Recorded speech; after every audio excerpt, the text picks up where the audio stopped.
हमर जान लेके जान कहवा चल गइलू जान हो, माटी में मिला दिहलो सारा अरमान हो। हमर जान लेके जान कहवा चल गइलू जान हो, माटी में मिला दिहलो सारा अरमान हो।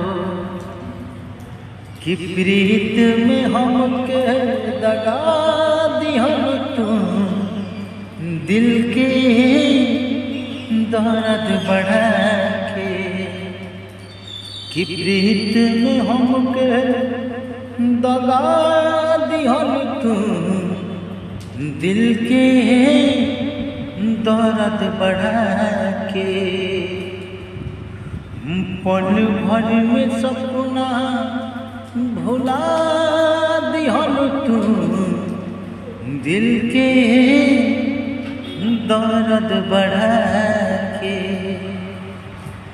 दिल के दर्द बढ़ा के। अगर जो हमारा गाना अच्छा लगा तो आप सब ये चैनल को सब्सक्राइब करी जाए और भाई के ज़्यादा से ज़्यादा प्यार दिला रहे और आशीर्वाद दें आप सब। जय माता दी।